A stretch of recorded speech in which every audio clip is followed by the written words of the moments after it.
Okay. Very good. All right. So was that difficult? Easy? Difficult? Easy? Easy? Okay. All right. Good. Good. So the things that you have listed, were there any surprises to you? Some say no, some say yes. All right. What? Not really. It just you don't keep track of it like that. You just do. You just do it. So some say yes, some say no, not really. So, and that's one of the reasons why we're doing this, because what we have to understand what the company is. The company is not just part of what we think of company as being just people. It's also things. Things that also influence our lives, that has influences on our lives. What's an example of one of your things that you found that you consistently spent more than 1 hour with during the course of the week? What's an example of one of them? Laptop. The laptop. Yeah. Especially in this day and time, because before laptops, people didn't spend that time using the laptop in that way, right? What about a mobile phone? Yes, you gotta have that. Yes. And a desktop computer. Even if you don't, like me, I don't use mine a lot, Right. but you gotta have it every day. But just to. So you raise a good question, and you have a very good and insightful response. Although you have it and you feel like you gotta have it in order that you might keep up with the way that life is today, it wasn't always a necessity. Right. And I think that's a part of the point that Carl is making, that you don't actually have to have it, but because of the way that life is today, it becomes a necessity in order that you might participate.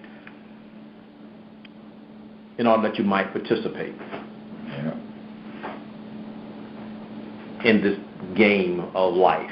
Yeah, exactly. Or choose to participate. Or choose to participate, right, in this game called life. So it's important to see it, because we didn't always have mobile phones. Right? We didn't always have mobile phones. Got that. Not only did we didn't always have corded phones. Before corded phones, what was there? Ooh, just TV or radio. Telegram. Oh, well. Yeah, well. Right. Hey. And before Telegram, Morse code. Yeah, that's right. And so you can see that as time has went on, that thing changed. But the thing that kept our company changed. That's the key. The thing it's a part of the thing that kept our company. What's another thing that you found? Anyone? Well, certainly, I can bear witness to this. Anything biblical, talking about the Word of God and stuff like that. Before you were saved, I promise you that was zero. Yeah. Yes.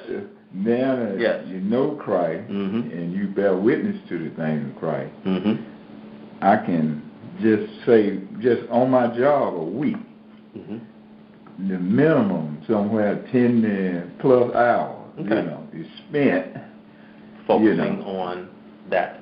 That thing. That topic. Yes. Yeah, because if I wasn't a Christian, that would be zero. It's almost like energy. Right. It would be used some other way. Some other way. that wouldn't even be on my list. It would still be there. It would still be there. It would just be allocated. You would allocate it to something else. Maybe somebody else would be witnessing to me. That could be true. That could be true. And that's what happened. Right. I mean, right. In reality, that's what happened. Yep. That's right. Yeah. That's right. Yeah. Years ago, that's what happened. That's right. Exactly. So what about any others on the thing side? 20 hours training. 20 hours of training. 28 hours of training during the week. 28 hours of training during the week. Amen. Yeah. That's right. 28 hours of training. Right. And I spend 56 hours during the week with Ariana and Dad. And on the people side, she says she spends 56 hours a week with Ariana. Right. And you. And me. And me. Right. I thought you had a job. Well, when he come home.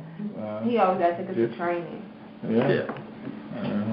I think I spend more time in the computer than what I sleep. Wow. By the time. Wow. Did you guys hear what Sister Beatrice just said? She said, say it louder so they can hear you. I spend more time in the computer than what I sleep a week. Wow. It's because last week I worked 12 hours a day. That's 50 plus hours. Out of 50 plus hours, I spend at least 35 in the computer working the flights. I come home, I get on my cell phone, and the next day, sometimes I have to get up at 4 in the morning to go back. Yep. So I sleep 5-6 hours a day the most. Yeah. And I deal with people since I wake up. Come home, I have to see Carla and Steve, and at the airport, I don't even want to tell you about it. So the minute I get to the parking lot, then we have to take a bus. It's full of people every morning, and at the airport, it's just a circus every day. Yeah. Oh, yeah. Unfortunately, that's why you work. Right. Yeah. Right. But you can't do nothing about that. But these what we're doing is acknowledging the fact that this is the company. Right. The people side of the company that we are keeping. And it's all computer. When I get to the parking lot, it's digital. How they check my ID. I have to clock in. I go to work after briefing. I have to see the boards, the computers, to see what flights I have. I have to get in the computer to work my flights. Then I go upstairs. I have to log in into my computer to open the flight. So everything is computer. That's right. That's right. Yeah, because years ago all that was manual. It was manual, right? It happens sometimes when the system is down. And and it's like chaos. Yeah, I can imagine. World busy there. Yeah. Computers go down. Oh man, how do I do this now? Exactly. How did they used to do it? That's right. That's right. Because the computer is what made it the world busiest airport. Yeah. Because they can handle all them flights. They can handle more. So when the power go down. Yes, because imagine, I'm like, how do they used to check all these bags manually? They say, we used to handwrite the tags. I'm like, but maybe people don't used to travel as much. I don't know. And maybe they hired, at the time, used to be more people to work there. See, the computer made it less people. Like when I was in the military, there was over 1 million people in the Air Force. Wow. Think about that now. When I retired, it was less than about 300,000. Wow. And how many did the recruiter say was in the Air Force now, Carla? It may be down 200,000 people. Wow. Because of the automation. Because of computer technology. So it's helping you see something about your life and a dimension about your life and what's also influencing the quality of the results in your life. Right. And it helps you learn a little bit something about yourself. The things that we spend time with and the people that we spend time with. Any others? Cleaning. All right. Yeah. Okay. I clean them more than both of y'all. I know that. All right. I clean every day. Good. I don't like mess. Okay. But I don't touch y'all room, my dog. I clean every other room, but. Well, thank God. Good. So you in the military, do just fine. Yeah. Mm-hmm. Yeah.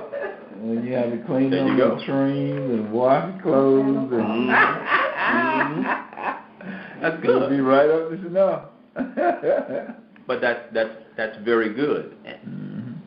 What we're talking about then, when we start connecting the dots with these things, we have to ask ourselves, is this okay? Is this the right thing? And am I where I would like to be? And if I am not where I like to be, it has to do with the company that you're keeping. Right, sir. See, the things that you consistently spend a lot of time doing is what you are committed to. Right. Exactly. And those things are the influencers. They influence what you learn. They influence how you think. They influence how you feel about yourself and others. They also influence how you speak to people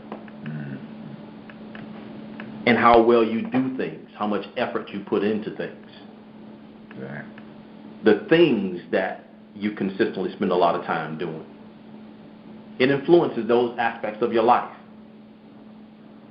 The people side of the equation, the people you consistently spend a lot of time around, is who you are committed to. And those same people influence what you learn.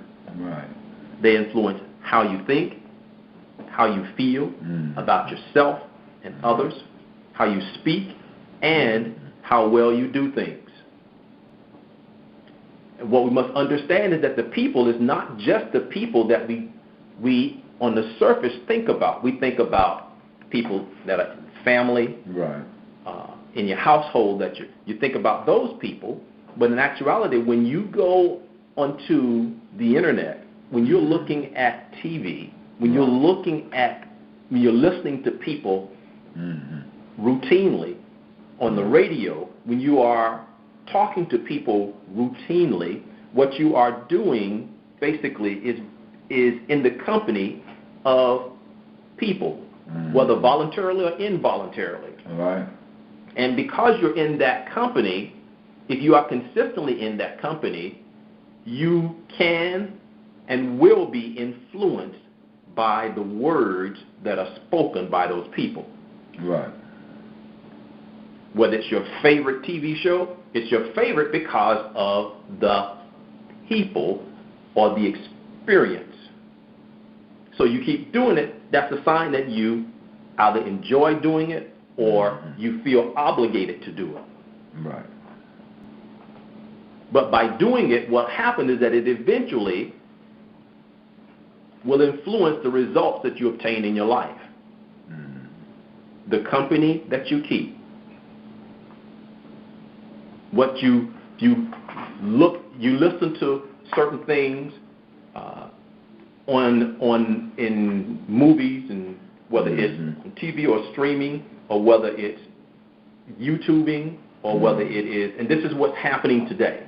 Right. It hadn't always happened. It was before. It was listening to people through the reading what people were saying in newspapers before. It wasn't always this way. Right. It is this way now because of technology, of automation. And so what we have to understand is that these advancements, these are words, these are people, and these people, what they say influence the quality or the results of a person's life. Right. They influence it.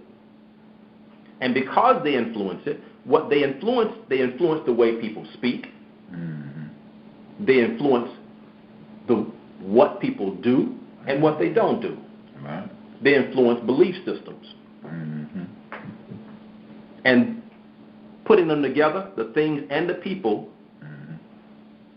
that you've written down represent the company that you keep in your life. It also represents the influences to the quality of life that you have. So if you have a quality of life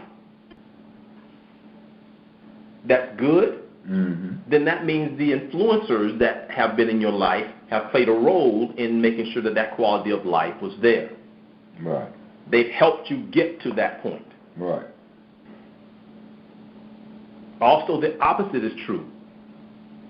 If the quality of life is not good, right, then the influencers still helped you get there. Right, exactly. That's true. It's how you spend your time and in the company that people with the company that you have. So it's the mixture of that time. It's the mixture, the amount of time right. that you spend. Whether it's beneficial or not, it's the amount of time. And it either adds value or it takes value away. Repeatedly spending our time in this way reflects our habits. Whether it's good or bad, it reflects our habits. Right. Carla talked about cleaning. It reflects habits and what we are committed to, what we are willing to give our time and energy to, right, what we care about, whether we know it or not. And this was a dilemma. This is what, in many cases, this is what the situation that the children of Israel and non-Hebrew people on the earth were experiencing before Jesus Christ came to the earth. Oh, sure. God sent Jesus so that people's lives, quality of lives, would be better. Well, what does that really mean? It really means that Jesus had to come with a message that helped people see and understand that the company that they were keeping was helping to influence the level of results that they were attaining. Right, exactly. Whether for good or for bad, the company that they were keeping gave them input, gave them knowledge, gave them learnings that caused them to begin to behave, think, speak, and act a certain way that led to the results that they were achieving. Exactly. And it wasn't good for them, so God sent his son Jesus so that Jesus could come here to help people learn how to be better. The Bible declared unto us in Hosea 4:6, and we're not turning there, it says, my people are destroyed for a lack of knowledge. Right. A lack of knowledge. People's lives are made worse because they don't have the right knowledge. That means that God wants his people to gain knowledge and not be destroyed. Right. But in order to do that, we have to recognize that there's a change that has to come in our life, and that change has to come to the company that we keep. Oh, praise be to God, from whom all blessings flow. It is our prayer at Clay Family Ministries that your life has been increased with the increase of God through this study. We appreciate and are thankful for your fellowship during this life skills study segment.